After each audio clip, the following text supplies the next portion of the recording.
Hola, soy Jorge Schmidt Nieto, doctor en ciencia política, y les voy a explicar lo que está sucediendo en Oriente Medio y lo que podría suceder hacia el futuro. Hay que comenzar distinguiendo que para unos países lo que está sucediendo se trata de su supervivencia, particularmente Israel, Palestina y un poco en menor medida Irán. Pero para el resto de los países de la región se trata de acumular poder. Entonces la ecuación es bien diferente y los países se van a comportar distintos si es cuestión de supervivencia versus si es cuestión de acumular más poder. Por eso las actuaciones de Israel, las actuaciones de Hamas como representantes de los palestinos parecen desde afuera, parecen irrazonables y parecen ilógicas porque son desesperadas, por lo menos desde esa perspectiva se ven.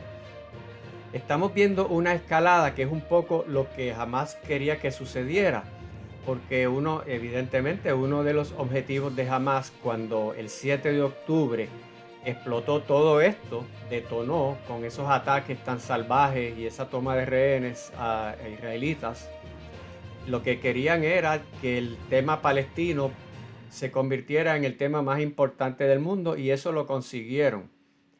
También consiguieron cambiar la dinámica como se estaba dando en ese momento y consiguieron inclusive detener un proceso que se estaba dando de parte de varios países árabes vecinos y otros no tan vecinos de Israel que iban en la dirección hacia normalizar relaciones diplomáticas e inclusive crear embajadas y todo eso. Pero por supuesto para los palestinos eso sería una traición porque desde su perspectiva ningún país árabe debería tener relaciones diplomáticas con Israel a menos que resuelva el tema de Palestina. Y los más radicales inclusive no quieren ni que Israel exista, pero eso desde su perspectiva tan débil realmente es totalmente irracional ahora mismo. Por eso es que les digo que muchas perspectivas vienen desde un punto de vista desesperado que es difícil entender cuando uno está desde afuera. Pero se ha ido escalando, que ese era el otro objetivo que aparentemente jamás quería, que se involucra, no solamente que se detuviera el proceso como se estaba dando los acuerdos de Abraham, que estaban ya normalizándose las relaciones diplomáticas, sino que también se fuera escalando el conflicto a otros lugares de la región que tienen sus propias dinámicas, que tienen alguna relación, pero que tienen sus propias dinámicas independientes. Por ejemplo, Irán. Irán, dentro de su propio país, aunque Irán es una república islámica, es islámica chiita, que es la versión de los musulmanes la más minoritaria. Y realmente Irán es el único país donde esa es la religión mayoritaria. El resto de los musulmanes son sunitas. Eso es como en el cristianismo, protestantes, católicos, ortodoxos, etcétera, que se subdividen. Pues en el mundo musulmán pasa lo mismo. Y esencialmente, la diferencia esencial es sobre quién fue el sucesor de Mahoma. Unos dicen que fue uno, otros dicen que fue otro, y de ahí en adelante se fueron creando costumbres y ritos diferentes. Al nivel de que dentro de Irán todavía funciona ISIS. ¿Se acuerdan de ISIS, el Estado Islámico? Sí, lo desaparecieron como una fuerza política capaz de derrocar gobiernos, pero continúa existiendo como grupos terroristas que le siguen haciendo la vida imposible, no a Occidente, sino a los propios musulmanes en Afganistán, en Irán, en Irak, en Siria, porque tienen esa visión de que cualquier islámico que no siga estrictamente su versión es un infiel y merece la muerte. Y dentro de Irán acaban de suceder unos atentados que son los más grandes prácticamente en su historia, porque lo comparan con la revolución del 79, pero eso fue un fenómeno distinto, no era un tema como este, ¿verdad? Así que, pero de todas formas, murieron muchas personas, no a manos de israelitas ni de estadounidenses, sino a manos de musulmanes del Estado Islámico, que están en toda esa zona. Y cuando digo toda esa zona me refiero a también llega hasta Pakistán y Afganistán. Y por eso es que cuando Irán decide tomar represalias por esos atentados, a donde ataca es a Pakistán, porque en esa frontera entre Irán y Pakistán está una zona conocida como Baluchistán, que no es un país soberano como tal, que la mayoría de pero es una región definida y la mayor parte está en Pakistán. Ocupa cerca del 40% del territorio de Pakistán, pero vive muy poca gente, es muy despoblado, muy desértico. La mayor parte de los pakistaníes viven hacia el norte. Inclusive esa es la zona donde hicieron las pruebas nucleares, donde explotaron seis bombas nucleares bajo tierra, el gobierno de Pakistán. Así que los habitantes de Baluchistán son los más pobres del país, los más olvidados, y no le tienen ningún amor al gobierno central de Islamabad y mucho menos a Irán o Afganistán. Entonces ahí es un poco tierra de nadie, en el sentido de que hay muy poca supervisión del Estado. Y entonces Irán acusa a Pakistán de que allí es donde se cobijan los terroristas que cometieron los atentados en Irán. Y por eso es que Irán envió misiles y destruyó algunas áreas, algunas zonas en Baluchistán. Pero naturalmente el gobierno de Pakistán inmediatamente reaccionó, porque eso es una violación a su soberanía, porque los misiles explotaron en su país. ¿Y qué hizo Pakistán? Pues respondió de la misma manera y envió misiles a Irán, a la zona, a básicamente la misma zona donde Pakistán alega que ahí se albergan terroristas que van a Pakistán a cometer actos de terrorismo, porque en Pakistán también hacen actos terroristas, atentados como estos. Y eso que esa relación entre Irán y Pakistán, esa dinámica, es lo que en ciencia política se define como una espiral, un conflicto de espiral. En la violencia, un acto de violencia, un acto de agresión, se responde con otro acto de agresión igual o un poco mayor. ¿Qué podemos esperar eventualmente que haga Irán? Pues que responda de la misma manera. Por eso fue que el gobierno de Pakistán, luego de enviar su respuesta, inmediatamente pidió paz. Dijo, evitemos que esto continúe escalando, vamos a negociar. Una cosa son las palabras, otra cosa son los actos. Pero están muy conscientes de que esto puede continuar indefinidamente si no se detiene. Que es una de las posibilidades reales. Bueno, entonces, por otro lado, se encuentra Arabia Saudita, que es el otro país que pretende ser la potencia regional, inclusive tiene presencia mundial, por supuesto. Arabia Saudita estaba en un proceso de acercamiento diplomático hacia Israel, y eso se detuvo con este proceso, porque es muy difícil para el gobierno saudí justificar una normalización de relaciones con el gobierno de Israel, mientras el gobierno de Israel está bombardeando inmisericordiamente a la Franja de Gaza, y también están matando palestinos en la ribera occidental, en Cisjordania también están, no de la misma forma, pero también. Entonces, por supuesto, detuvo ese proceso, y al principio la reacción de Arabia Saudita fue bastante parca, porque no quería detener todo ese proceso, pero poco a poco ha tenido que, por supuesto, condenar los ataques israelitas, porque el derecho internacional no protege la venganza. Una cosa es una guerra cuando un país ataca a otro y el otro se defiende, y están dos países en guerra mutuamente disparándose. Eso es horrible, pero está justificado dentro del derecho internacional. Pero si un país comete un acto de agresión contra otro, y estamos diciendo que Gaza es un país, que no lo es, pero vamos a decir como si lo fuera. Si un país comete un acto de agresión contra otro, ese otro país, por supuesto, tiene derecho a defenderse y a tomar represalias por ese acto. Pero lo que está haciendo Israel no es defensa ni es proteger su seguridad, sino es venganza. Porque de acuerdo al gobierno, y es el gobierno de Israel, porque Israel es mucha gente, el gobierno actual, que es el más conservador que ha tenido probablemente en toda su historia, y es el peor gobierno para tener en este momento, porque su reacción inmediatamente es violenta. Y hablando de la espiral, es un gobierno que nunca va a tener la iniciativa de detener la espiral de violencia. Tiene que venir de afuera la presión.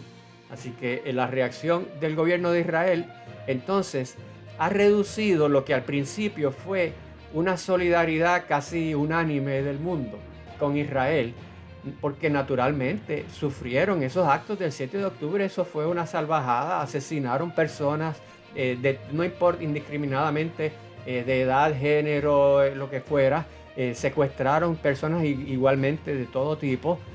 Todavía están allí en condiciones infrahumanas, en tortura, quizá cuántos habrán muerto ya ni siquiera se sabe.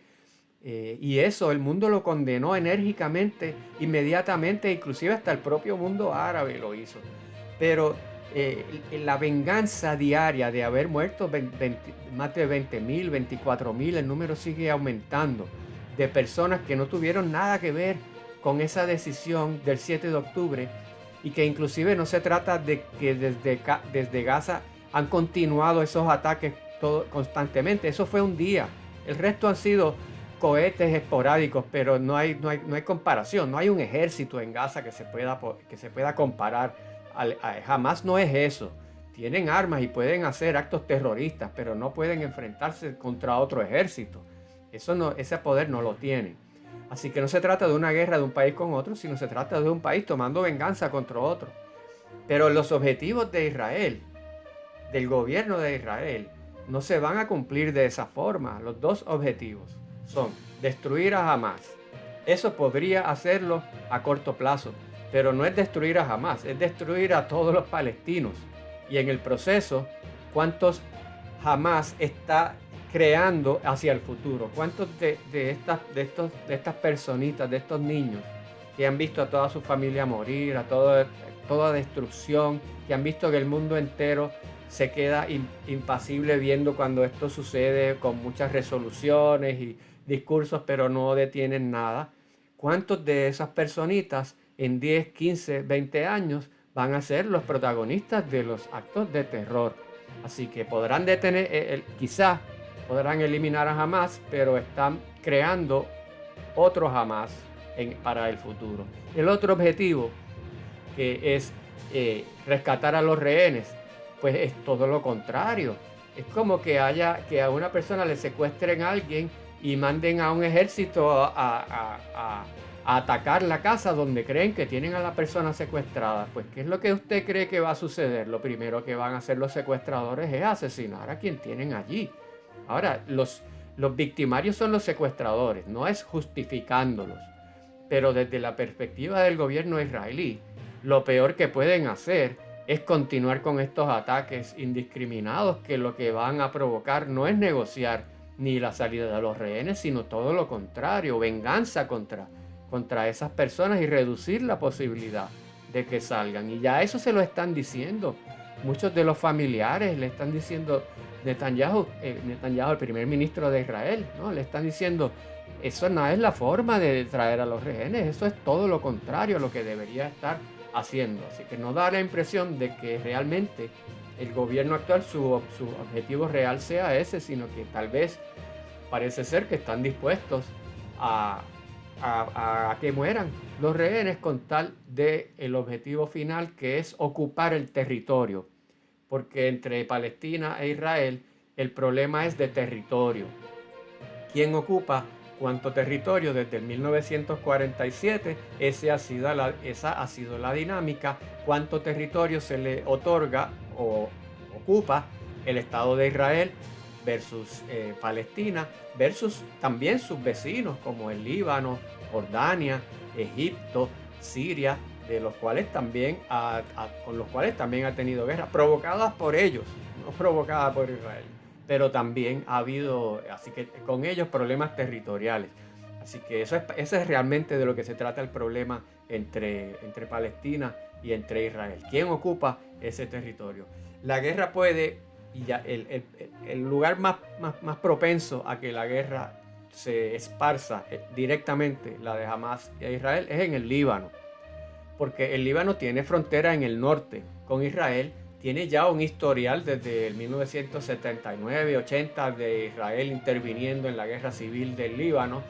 Hay toda una franja de tierra entre el Líbano e Israel, en la que hay 30-40 mil soldados de las Naciones Unidas de diferentes países tratando de mantener un poco el orden, y de todas formas no consiguen evitar que haya misiles de ambos lados cayendo y provocando constantemente muertes y provocando constantemente un aumento en el espiral del conflicto del que les hablé al principio.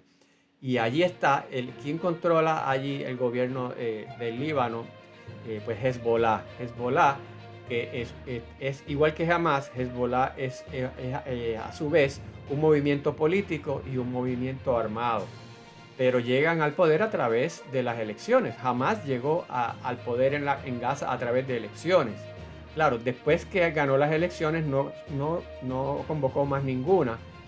Eso fue en el 2007 y eso es parte del problema, porque desde que Hamas ganó las elecciones, Israel no reconoció la legitimidad de ese gobierno y le impuso un bloqueo por tierra, por mar y por aire a Gaza, y de ahí comenzó ya esta última etapa de las hostilidades entre ellos dos.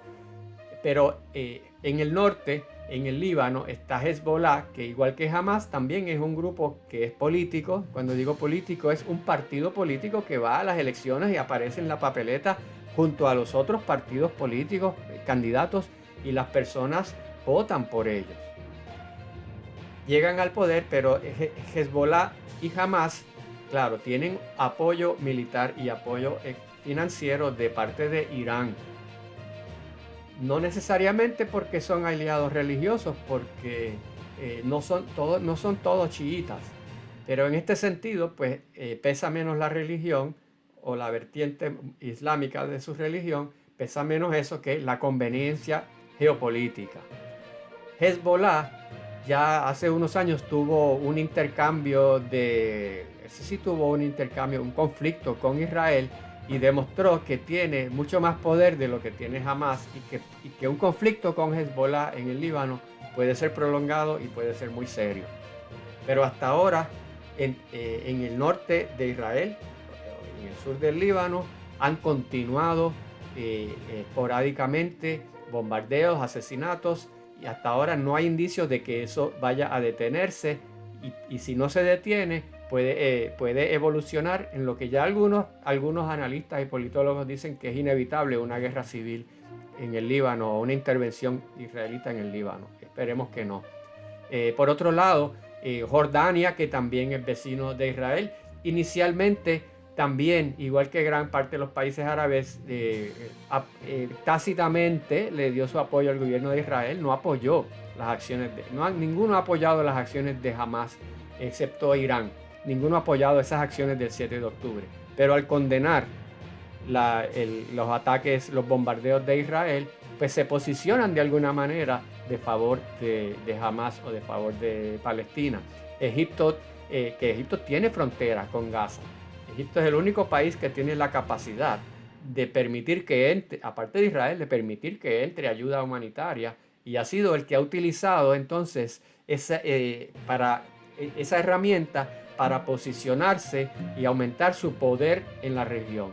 Egipto en este caso es de los países circundantes que ve ese proceso como un asunto de reposicionamiento de potencias regionales, y Egipto controla también el canal de Suez. El canal de Suez, que ha estado mucho en las noticias, no porque el canal de Suez esté bloqueado. El canal de Suez está allá en Egipto, entre Egipto, ¿verdad?, y el Mediterráneo. Es por la parte sur de ese mar, que es el famoso Mar Rojo que Moisés dividió en el Viejo Testamento. Ese mismo mar, en la parte sur, hace un estrecho muy, muy, muy pequeño para pasar hacia el mar abierto, hacia el mar Índico. Tiene que pasar por un estrecho muy pequeño, y uno de los lados de ese estrecho queda Yemen del Sur, o Yemen, porque eso es cuando, antes de unificarse, queda Yemen. Y en Yemen hubo una guerra civil que comenzó en la década del 90, se extendió durante este siglo XXI. Finalmente, ninguno de los dos lados ganó.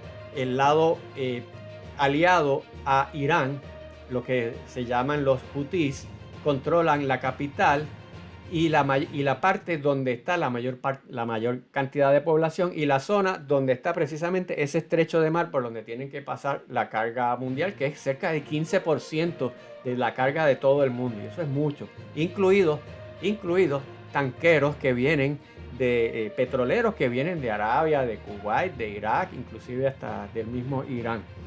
Así que son estos hutíes cuyo nombre proviene del apellido del que fundó el movimiento. Eso es todo. Son hutíes, así le dice el mundo. Ellos no se llaman así mismo así.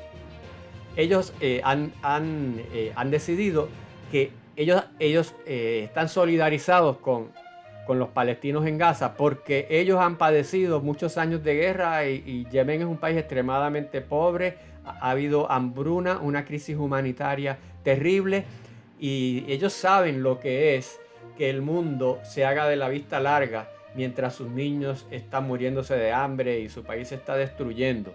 Así que no tienen ninguna empatía, ni tienen mucho que perder tampoco. Pero no son un país rico, ni son un país que sea militarmente poderoso.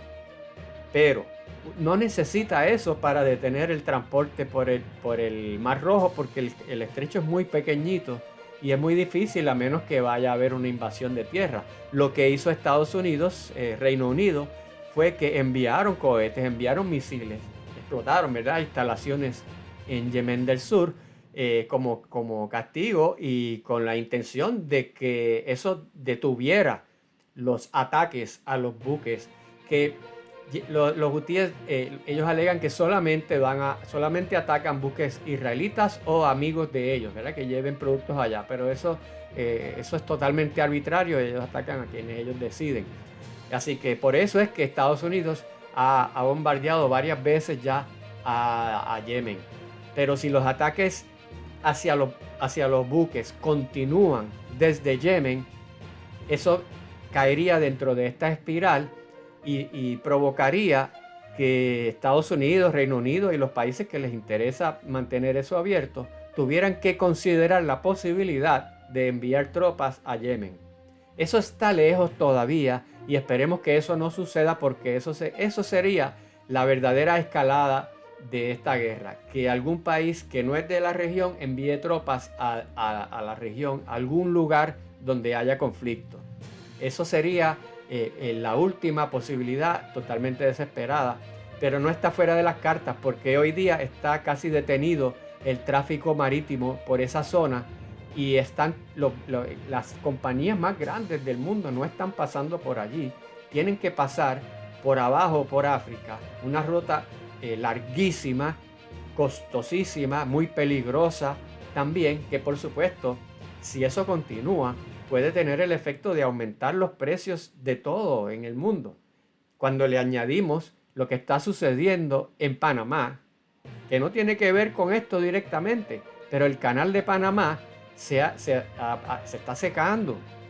Siempre hay una época de sequía, pero se puede ahora, tiene 30% menos caudal que antes, así que el tráfico marítimo por el canal de Panamá también se ha reducido. Hay unos barcos que ahora mismo no pueden pasar por allí porque no hay suficiente caudal. Eso se va a recuperar.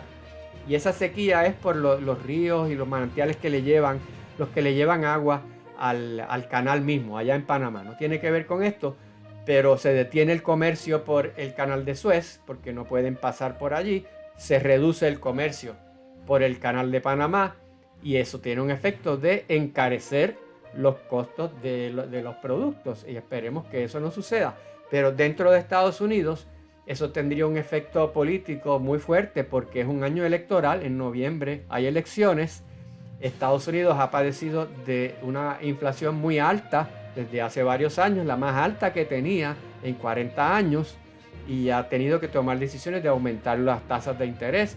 Por fin la inflación está comenzando a dar síntomas de reducirse Si nuevamente la inflación se disparase, sería un golpe político devastador para Joe Biden y el Partido Demócrata en sus intenciones de reelección en este noviembre, y ya bastante mal están las encuestas sin necesidad de que se dispare la inflación.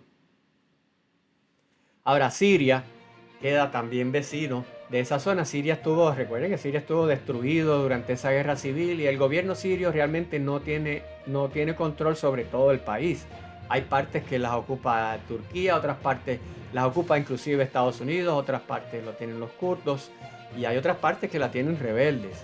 Entonces, por supuesto, Siria inmediatamente tomó el lado de Hamas, porque Siria, ¿verdad? El gobierno de Sirio ahora mismo es aliado de Irán. Y de ahora mismo porque las personas cambian, y hoy hay un gobierno, pero mañana pasa algo y entra otro gobierno que puede ser aliado de otra persona, ¿cierto? Así que ahora mismo, ya desde muchas décadas, esto no es coyuntural, ahí hay un aliado de Irán, a tal punto que Israel bombardeó lugares en Siria donde Israel alega que se protege y se entrenan, que Irán tiene lugares donde protege y entrena terroristas para ir luego a hacer ataques a Israel y a otros lugares de la región. Inclusive ahí ha muerto, en efecto había un alto oficial del ejército iraní que murió allí. Así que esto es parte de lo que es un conflicto, de lo que es una espiral, ¿verdad? Ahora entra Siria ya en términos bélicos, ya no es solamente un espectador, ahora ya recibió ataques dentro de su territorio por algo que estaba pasando en Israel, no en Siria. Irak también está destruido, igual que Siria. Irak, después de la guerra de Irak aquello fue una destrucción total de ese país. Pero inclusive el propio gobierno iraquí ha demostrado su simpatía hacia los palestinos, pero también en Irak ha habido bombardeos selectivos contra los enemigos de Israel.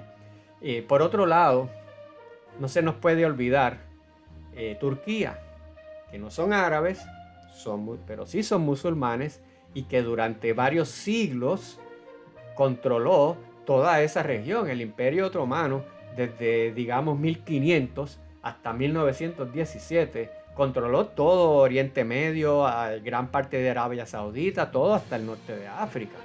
Así que eso no fue hace tanto tiempo, y dejaron presencia. Fueron 400 años que estuvieron allí. El gobierno turco ha jugado estas cartas entre un lado y el otro lado, porque Turquía tiene otras aspiraciones a convertirse en un líder del mundo musulmán, no solamente regional, mundo musulmán. El mundo musulmán llega hasta Indonesia, hasta el Océano Pacífico, es gigantesco, y la cantidad de personas que incluye el mundo musulmán es enorme. Llega desde el Océano Atlántico hasta el Océano Pacífico, recorriendo todo el norte de África, Asia, etc. Pero en este contexto de esta región, Turquía ha tratado de jugar los dos lados, porque Turquía, por un lado, ha condenado los ataques de Hamas, pero por otro lado, condena a Israel. Y Turquía ha favorecido las resoluciones de las Naciones Unidas que condenan a Israel. ¿Y por qué digo que juega a los dos lados? Porque está jugando en contra de Estados Unidos y de la Unión Europea, que se han solidarizado totalmente, básicamente, con Israel. Ahora empiezan algunos a pedirle cuentas porque ya los bombardeos ya no hay manera de justificarlos. Pero Turquía ha tratado, igual que hizo en Ucrania, que trató de mantener relaciones diplomáticas con Rusia mientras era parte de la OTAN, que era la que estaba luchando a través de sus armas contra Rusia. Así que Turquía es un aliado muy poco confiable, en el sentido de que tiene sus propios intereses, que a veces coinciden con los de la OTAN, con Estados Unidos, Unión Europea, pero a veces coinciden con Rusia y a veces no coinciden con nadie. Y hablando de Rusia, por supuesto, Putin inmediatamente aprovechó la oportunidad para condenar enérgicamente tanto los ataques de Israel a Gaza, sino los bombardeos de Estados Unidos a Yemen. Por supuesto, Rusia condenó enérgicamente que Estados Unidos bombardeara a Yemen. Es bastante hipócrita, ¿no? Cuando lleva más de un año invadiendo a otro país. Y China, por su parte, ha tratado de mantener su posición en el mundo internacional, su posición en las relaciones internacionales, de ser amigo de todo el mundo. Eso no va a poder hacerlo a largo plazo, pero hasta ahora ha tratado de ser como no tiene grandes intereses ahora mismo en Israel, sí tiene en los intereses petroleros, pero ni tiene presencia allí. Pero China ha tratado de pedir paz. Está mal que bombardeen unos, está mal que ataquen otros, está mal que se resuelva con violencia, vamos a pedir soluciones pacíficas. En las resoluciones del Consejo de Seguridad de las Naciones Unidas, las resoluciones que han tratado de condenar los ataques de Israel a Gaza, se abstiene. En las resoluciones donde tiene que tomar una postura, un lado claro, China se abstiene, porque hasta ahora ha decidido que en eso no se va a meter. ¿Cuál es la preocupación de China? Taiwán, el mar de China. Esa es su preocupación, no es Israel y Hamás, y mientras pueda hacerlo va a tratar de mantenerse al margen, pero si esto continúa alargándose no lo va a poder hacer. Por su parte, las Naciones Unidas han demostrado que tienen unas grandes limitaciones y que este concepto de que el mundo se basa en un orden de reglas, que no es la fuerza ni es el poder, sino son las reglas, y que los países tienen que seguir las reglas a las que ellos mismos se han comprometido. Ese concepto ahora mismo realmente ha dejado mucho que desear, porque no han podido detener ni la guerra de Ucrania, ni la guerra de Israel y Hamás, ni ninguno de estos conflictos, de tal manera que inclusive los mismos países que alegan que las reglas deben ser la norma, no las están siguiendo. De tal suerte que ha dejado un sabor bastante malo en términos de lo que puede hacer las Naciones Unidas y lo que no puede hacer. Este conflicto en los próximos meses, no se sorprendan si continúa escalando. Aquí no hay ninguna señal ahora mismo de que esto se va a detener. Probablemente vamos a ver agresiones que se van a responder con agresiones iguales o un poquito más grandes. Eventualmente algunos de los países van a llegar a un momento de una decisión fundamental: o escala más la guerra o negocia y baja el tono. ¿Qué quiere decir escalar más la guerra? No es enviar más misiles, porque eso es relativamente fácil desde la perspectiva del que lo envía. Es enviar tropas. Si alguno de estos países envía, de los que he mencionado, envía tropas a otro, si Estados Unidos envía tropas a Israel, a Yemen o a alguno de estos lugares, ya están en Irak, pero esos estaban desde antes. Eso sería una escalada. Si Israel invade el Líbano, eso sería una escalada. Si soldados iraníes entran a territorio iraquí o a territorio pakistaní, eso sería una escalada. En algún momento, alguno de estos países va a tener que tomar la decisión si hace eso. No sé cuál, esperemos que no llegue a eso. O si hace lo contrario, que es buscar que esa espiral de conflicto comience a dar la vuelta, pero hacia abajo. Porque de la misma manera que un acto violento puede provocar otro, un acto de conciliación puede provocar otro también y puede ir reduciendo. Pero el problema con esto es cuando esto se ha basado en poder, nadie quiere lucir débil. Entonces, por eso es que es importante a veces que vengan instituciones internacionales o países terceros que aparezcan como negociadores, de tal manera que ninguno de los dos países aparezca como que es el que está pidiendo negociar porque siente que va a perder. Así que a corto plazo vamos a ver más escalada. A largo plazo, y a largo plazo quiero decir un año, a largo plazo podemos ver que va a haber un momento de definición y esperemos que la definición sea hacia la solución política y no hacia la solución violenta. Y sigan pendientes porque vengo con muchos proyectos nuevos para Puerto Rico y para todo el mundo hispano.